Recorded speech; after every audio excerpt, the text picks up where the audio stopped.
Hi, Sean Huckster here. Today I'm going to talk about Sydney Swift Shuts Down the Steam Power Punk, which is a homegrown Doom Zone set I started making about 3 months ago, maybe, or I guess it was early November, and this is now March. So the first thing I did is I sketched out some basic shapes for the idea that I wanted, and it was going to be a gas mask steampunk character villain, and this was the idea I came up with originally, literally just slamming some shapes together to see what it would look like and to see what the head would be shaped like. I wasn't too fond of that. I made another shape where I made the head a bit more egg-shaped. Didn't like that as much either, but this particular one, I actually added the goggle pieces in, and nose piece and chin piece, and just the idea of what goes where. So I took out a Sharpie, and I started sketching out what I wanted here. There's a little patch here. I wanted like cut here. I wanted like a rip with some staples. I wanted the nose that moved, the chin. I wanted to, here I say I've lifted a little note to widen this part of the jaw because I didn't like it. And of course the top cap area. And that was like kind of like a second prototype. I wouldn't even call this a prototype. It was a quick test print. And then we moved on to this prototype. This prototype has the goggles. So it has like the plastic goggles in place. It's really hard to see it here, but yeah, there we go. So the goggles have plastic covers. And this was a test to see if this dock functioned. And the dock was meant to be holding a vehicle. And the vehicle I had already more or less perfected before I started on the head. The vehicle was going to be like the main play piece to the set or showpiece to the play set. So it needed to be perfect before I kept going. So I got the head done with the goggles coming out, which releases part of the head. Then you pull down this part, which releases the head, and then the head lifts up. And I'm going to zoom out just a little bit here. And the head has a gear up here that pushes the ramp forward and makes the dock slide forward to get more room for the vehicle to release. And the vehicle, I'll just pull out a quick prototype of the vehicle. I don't know what particular shape this one's in. The vehicle would sit here, and when you close the head, it forms the gas intakes or gas filters of the gas mask villain.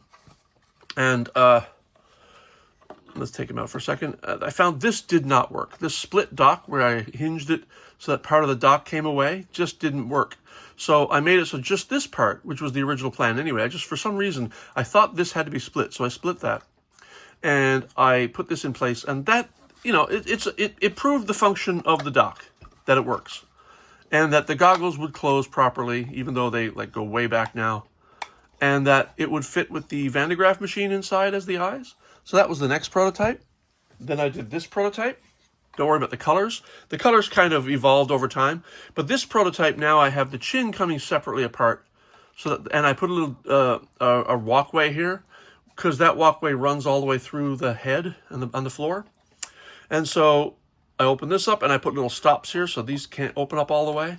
And then the head opens up, and again the dock moves. Slides forward. Woo. And that walkway continues all the way up through the head. Nothing up here yet. So this prototype, I call this one another fit function prototype, just to see if the dock worked. And then we put together a really complicated prototype. This prototype has been through many iterations. I used this as a basic fit function prototype, but then I started just slamming things onto it. And not the right way, but just a way. And so I have the logo here. I put the head cap in place. I put little pipes from the hinge down to here. I put the cheek caps and the forehead caps on, which I'd always planned to do. I have the nose here, and the nose rotates. The dock pulls away like so, and then the head opens up. Oh, got to pull the goggles away first. And the head opens up, and the dock pulls away. Now inside we have the dock lock, which locks the vehicle in place. We have the velocipede, which is my villain, or at least my villain's robot. The villain is making a robot, and the robot is I call it kind of a cross between a velociraptor and a centipede. So I call it the velocipede, which I love because that's the name of a Victorian bicycle. It's called the Victorians call the bicycle a velocipede. And so we have pipes down here and a valve here underneath. Let me just take the velocipede out for a second. The velocipede fits in here. There's a little valve here. And I've added something to the last prototype, which we won't see yet. I put some skulls in place, only to find that, and this is one of the reasons you do prototypes. First of all, you see in the 3D model whether or not things will fit, but that doesn't always prove that when you print it, it'll fit. So I had these skulls here and the skull here to fit, to kind of like lock the velocipede into place. I've got some tanks and devices here. I've got machines here. This pipe comes in here, but the vent is a little too far northward, so I pulled that down. There are pipes here. There are pipes here. There's a gauge here. The skulls work. Thing closes. But then I wanted to add a stairway here, so the skulls had to go. The Faraday cage works. I put the machine in place. I put some barrels up here with some spilled toxin. The nose rotates a little display here, which is like sparks. But I decided I didn't like that too much, and this is why we prototype. I decided I didn't like that, and the next version has something different up there. And I placed some pipes in here, which is actually raw 3D printing filament, just bent into shape and glued in place. And let's talk about the next prototype. So that one is very close to finished. And this was to see how it all works so that I could take all these parts and do them the right way. And that'll be the next prototype.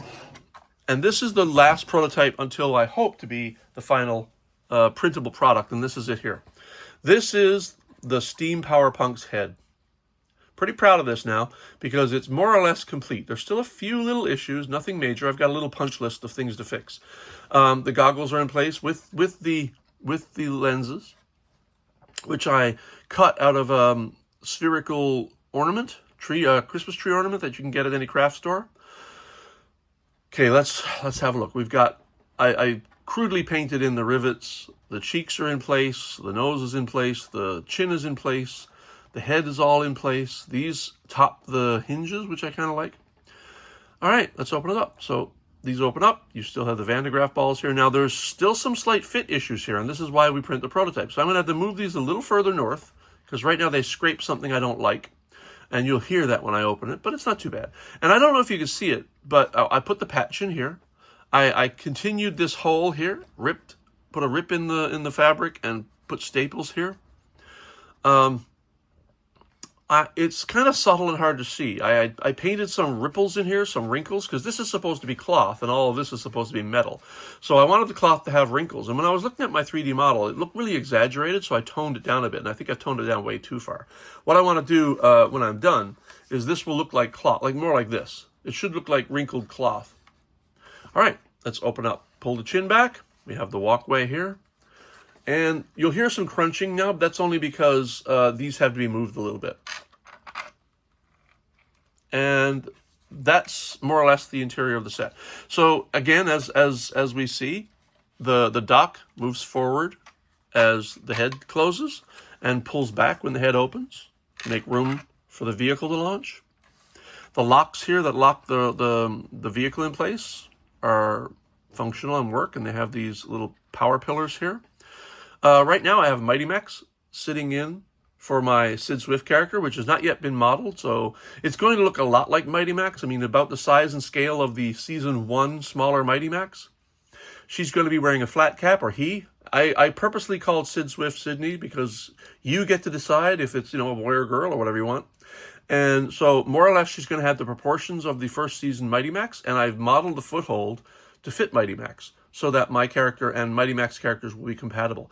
The vehicle, of course, as you know, is when you pull the engines back, grabber claws come out. Let's put the vehicle aside for a second.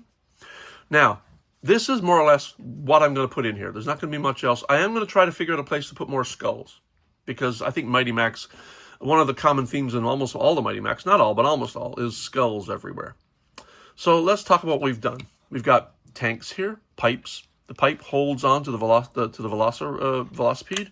But I did find that when I put this in place, because I had to move this down, the velocipede wouldn't fit. So I cut off one of the velocipede's tail spines for now, until I can figure out a better way to do it. But for this prototype, I cut that off. So when I lift the velocipede out, there's only one tail claw, and that's going to change. But that's the velocipede, printed in turquoise with copper gears between each of the segments, and then the feet are painted in matte black, and it's got little antlers or horns, and then copper and black eyes. That's the velocipede. And you'll notice I've got paint on my hands now from painting the chemical spill in here. I just did that. So we have the Van de Graaff machine with the spark, which is a clear piece of filament just bent so that it looks like a spark, and you can move that around to make the spark look like it's moving. You've got the pipes over here and a gauge. You got a gauge right here, and then these pipes and this valve rotates for no reason. It just does. The pipe comes in here, and an effluent pipe comes out. And I'm trying to get a better light in here. There we go. And you got green and yellow kind of toxic effluent pouring out over this skull and down this drain. Why skulls? Well, in a lot of Mighty Max sets you have skulls, but in this case, the Steam Power Punk is using the skulls to get the brains out and using the brain to control or to be the control mechanism for the Velocipede as he, struggles to make power from steam.